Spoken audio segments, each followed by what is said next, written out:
ई अध्यापक आपका स्वागत करता है।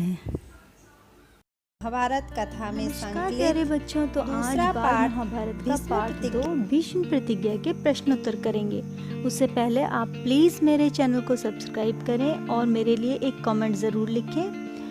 प्रश्न 1, गंगा के वियोग के उपरांत राजा शांतनु ने किसे अपनी पत्नी बनाया? उत्तर, गंगा के वियोग के उपरांत राजा शांतनु ने सत्यवती को अपनी पत्नी बनाया। प्रश्न 2, केवटराज ने विवाह से पूर्व राजा शांतनु के समक्ष क्या शर्त रखी? उत्तर, केवटराज ने विवाह से पूर्व राजा शांतनु के समक्ष यह शर्त रखी कि उसके बाद हस्तिनापुर के राज सिंहासन पर सत्यवती का पुत्र ही बैठेगा। प्रश्न 3, केवटराज को संतुष्ट करने के लिए देवव्रत ने कैसी प्रतिज्ञा की?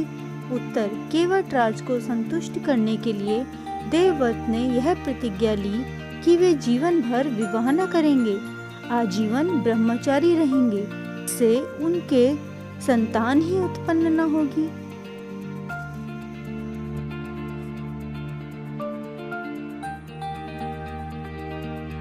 प्रश्न 4, राजा शांतनु को केवटराज की शर्त स्वीकार क्यों नहीं थी? उत्तर, राजा शांतनु को केवटराज की शर्त स्वीकार नहीं थी क्योंकि वे गंगा पुत्र देवव्रत को बहुत प्यार करते थे। किसी अन्य को वे गद्दी पर बैठाने की कल्पना तक नहीं कर सकते थे।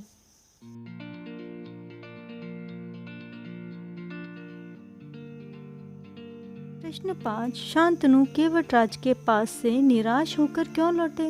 उत्तर, शांतनु केवटराज की पुत्री सत्यवती से विवाह करना चाहते थे, जिसके बदले केवटराज ने शांतनु के समक्ष एक ऐसी शर्त रख दी जिसे पूरा करना उनके लिए आसान न था। केवटराज उनके पुत्र के स्थान पर सत्यवती से उत्पन्न पुत्र को राज्य का उत्तराधिकारी बनाना चाहता था। शांतनु ऐसा करना नहीं चाहते थे, इससे वे निराश होकर लौट आए।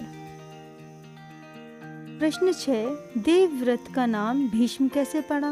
उत्तर, देवव्रत ने भयंकर प्रतिज्ञा की थी, इसलिए उनका नाम भीष्म पड़ गया। प्रश्न 7, शांतनु की व्यथा का पता देवव्रत ने कैसे लगाया?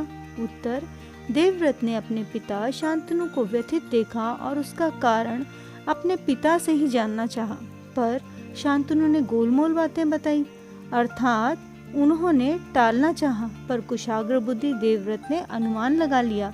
उन्होंने राजा के सारथी से पूछताछ करके उस दिन केवटराज से यमुना के किनारे जो बातें हुई थी उनका पता लगा लिया।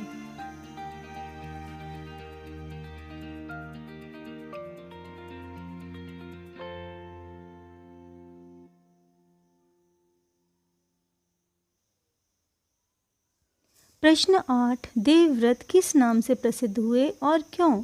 उत्तर, देवव्रत ने जान लिया था कि उनके पिता केवटराज की पुत्री से विवाह करना चाहते हैं, जिसके लिए केवटराज ने शर्त रखी थी। उसी शर्त को पूरा करने के लिए देवव्रत ने केवट से कहा कि वे जीवन भर विवाह नहीं करेंगे और ब्रह्मचारी रहेंगे।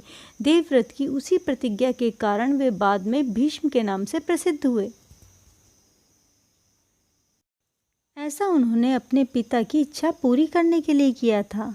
तो इसी के साथ से अध्याय समाप्त होता है। हमारे चैनल को सब्सक्राइब करना ना भूलें।